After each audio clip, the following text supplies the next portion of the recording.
qual me pediram pregar é sobre a visão do inferno e a mensagem de Fátima.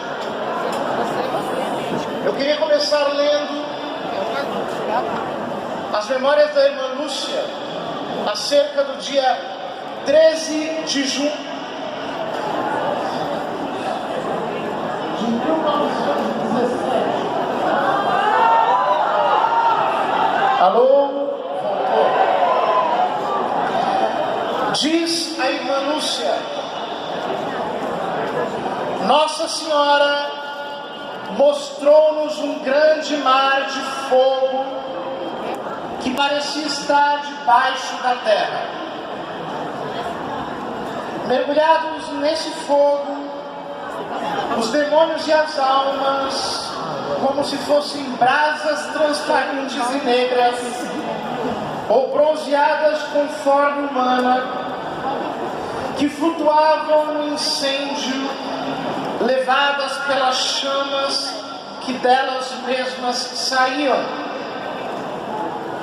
juntamente com nuvens de fumaça, caindo para todos os lados, semelhante ao cair das fagulhas nos grandes incêndios, sem peso nem equilíbrio. Entre gritos e gemidos de dor e desespero, que horrorizava e fazia tremer de pavor. Os demônios distinguiam-se por formas horríveis e asquerosas de animais espantosos e desconhecidos, mas transparentes e negros. Esta vista foi um momento, e graças à nossa boa Mãe do Céu, que antes nos tinha prevenido com a promessa de nos levar para o céu na primeira aparição. Se assim não fosse, creio que teríamos morrido de susto e pavor. Em seguida levantamos os olhos para Nossa Senhora, que nos disse com bondade e tristeza: vistes o inferno, para onde vão as almas dos pobres pecadores, para as salvar.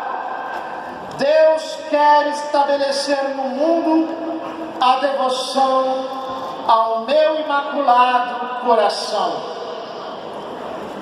Queridos irmãos, hoje, pela graça de Deus, nós estamos em tantos milhares aqui reunidos neste estádio do Morumbi. Deus nos colocou aqui, neste dia, nesta hora, para que nós escutemos o apelo do céu. Agora é o tempo favorável. Agora é o dia da salvação. Eu não sei de onde você veio, não sei quantos anos você tem, não sei qual é a tua história, nem quais são as tuas lutas, mas o que eu sei é que se o Senhor te trouxe aqui para que você escutasse esse apelo, é porque ainda há tempo de fazer algo pela tua salvação. Nossa Senhora quis mostrar aos pastorinhos em Fátima o inferno. Eram apenas 3 pequenas crianças, crianças inocentes, crianças ainda em idade escolar, que não sabiam direito quase nada da vida, para que elas pudessem passar o resto das suas vidas rezando pelos pecadores, para que eles não fossem precipitados no inferno, rezando por todos nós, para que nós pudéssemos escapar da condenação. Nossa Senhora quis que ao final de cada dezena do rosário nós disséssemos a Jesus: livrai-nos do fogo do inferno, E ela o quis porque haveria de chegar o dia, e o dia já chegou, em que muitos não acreditariam mais na existência do inferno. Muitos pregariam uma misericórdia de Deus, que na verdade não é misericórdia, que é apenas uma anistia para o pecado. Ela se levantou como mãe e como profetisa no início do século XX para trazer uma lembrança para a igreja. O inferno existe e nós precisamos corresponder aos apelos da graça divina para não sermos condenados. A Escritura diz: a seu tempo, quando resvalar o seu pé, ele há de cair. O pecador impenitente, que não se arrepende do seu pecado, que está endurecido no mal, está caminhando sobre um abismo, por uma cobertura fina, como uma casca de ovos. A qualquer momento ele pode cair no inferno e ser devorado pelas chamas eternas, das quais diz Jesus que o seu fogo não morre e o seu verme não se apaga. A única coisa que separa um pecador que está em pecado mortal e não se arrepende e se confessa da condenação do inferno é a vontade de Deus, porque não é chegada ainda a sua hora. Mas quando a sua hora chegar, quando chegar a hora de prestar contas a Deus, esta hora que ninguém conhece, esta hora que ninguém sabe qual é, de improviso, sem que ele saiba como, cairá no abismo, sem ter mais nada a fazer por si, pela sua alma. Queridos irmãos, esse perigo é muito sério. O Salmo 73 diz: tu certamente os pões em lugares escorregadios e os fazes cair na destruição. O pecador que brinca com a sua alma, que não se coloca em dia com Deus, que não se arrepende, que não se confessa, está em grande perigo. Quando ele menos pensar, descarreiro abaixo, ele cai pelo despenhadeiro e não poderão fazer nada por si. Não duvidem que o inferno existe. Não duvidem que o inferno existe por um só motivo: Deus é santo e Ele não trata o justo e o ímpio da mesma maneira. Ele não trata da mesma maneira o que crê e o que não crê. Deus é santo e Ele não tolera o pecado. Nós não podemos conviver pacificamente com o pecado. Nós não podemos viver de maneira tranquila e descansada enquanto a nossa alma está acampada no mal. O pecador que não se arrepende merece a condenação eterna. Merece, porque a sua vontade é oposta à vontade de Deus. Ele colocou numa balança, de um lado a sua vontade e do outro lado a imensa vontade de Deus, e ele achou com mais peso a sua própria vontade.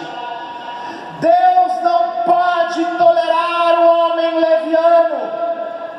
Deus não pode salvar aquele que não faz nada para obter a salvação. O homem pecador está atado por um destino traçado por ele próprio e pela sua falta de arrependimento a esse destino eterno. Isto não está no futuro. O pecador já está debaixo da sentença da condenação. Jesus diz em João capítulo 3, versículo 18: quem não crê já está condenado. Ele diz em João 3,36: aquele que crê está salvo, mas aquele que não crê, sobre ele paira a ira de Deus. Jesus diz aos fariseus: vós sois de baixo, eu sou de cima. Aquele que não se converte, aquele que não se arrepende, aquele que não toma horror pelo pecado, aquele que não trava uma guerra contra o pecado, saiba, a sentença de condenação já está sobre a tua cabeça. É questão de tempo, é questão talvez de dias, é questão, quem sabe, de horas. Misericórdia. Deus está te dando a oportunidade de escapar da condenação. A palavra diz que os ímpios são vasos de ira, vasos que estão prontos para receber a ira de que fala o livro do Apocalipse. O livro do Apocalipse diz que naquele dia ele calcará aos pés o lagar do furor da ira de Deus. Ele não fala apenas da ira de Deus, mas do furor da ira de Deus. Por quê? Porque o pecado excita a indignação do Deus onipotente. O pecado é um insulto, o pecado é uma provocação, o pecado é um ato de rebelião, no qual nós chamamos um Deus todo-poderoso para a guerra. Nós não podemos fazer com que o pecado se transforme no nosso modo de viver. A nossa geração está sendo doutrinada para o inferno. Ela está sendo educada para abraçar tudo aquilo que o inferno apresenta como valor. Pecados de prostituição e imoralidade, pecado de cobiça das coisas materiais, pecado de rebeldia contra Deus, de desobediência à sua palavra. Meu querido irmão, abra os teus olhos. Nós não podemos ter a sorte dos filhos da ira.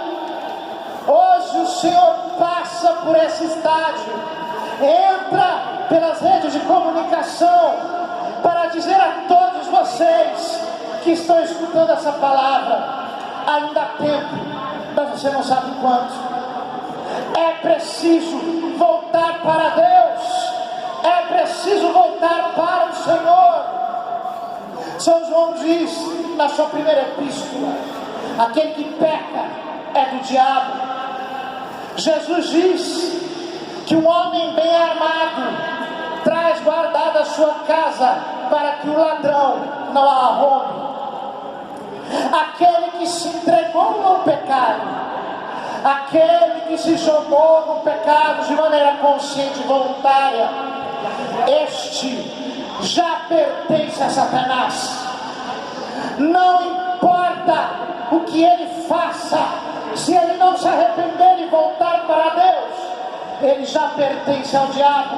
Quando ele morrer, o diabo e os seus demônios pularão sobre a sua alma para buscar aquilo que pertence a eles. Se você se entrega ao pecado de corpo e alma, saiba, você já tem dono, e não é Deus que é o teu dono. O pecador detesta tudo aquilo que é de Deus, não quer saber de oração, não quer saber de sacramentos, não quer saber de pregação, não quer saber de louvor, não quer saber de nada. Aquele que crê em Jesus quer a palavra, quer os sacramentos, quer a oração, quer uma vida com Deus. este tem amor pelas coisas de Deus. Se a morte repentina o pegar, ele está preparado para ir com Jesus.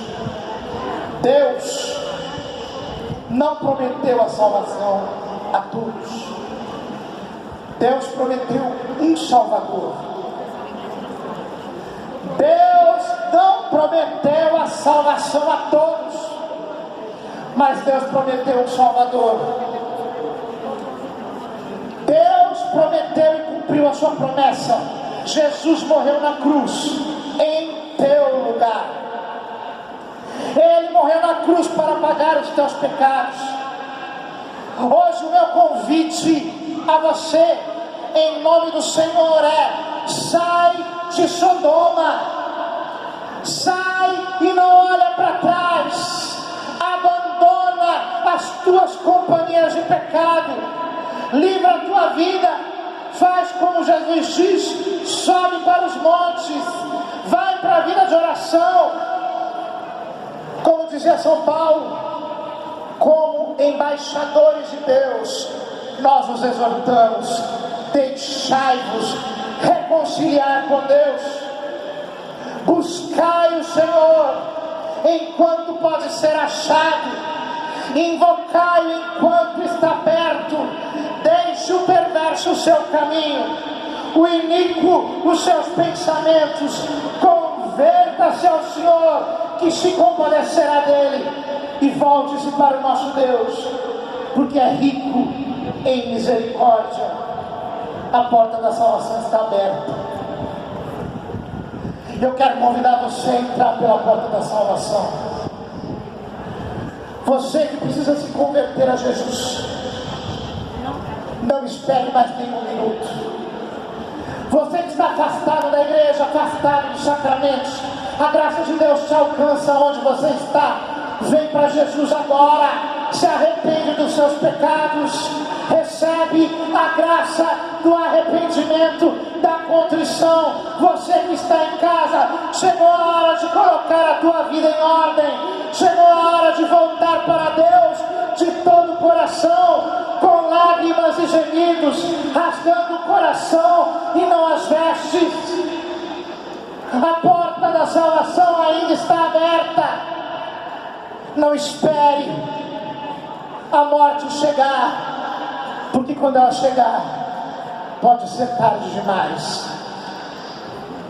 Nossa Senhora mostrou o inferno para te livrar dele, e ela prometeu ao beato Alano de la Roche que aqueles que rezarem um terço todos os dias não serão condenados, porque o terço é o instrumento pelo qual nós meditamos a vida de Jesus pelos olhos de Maria.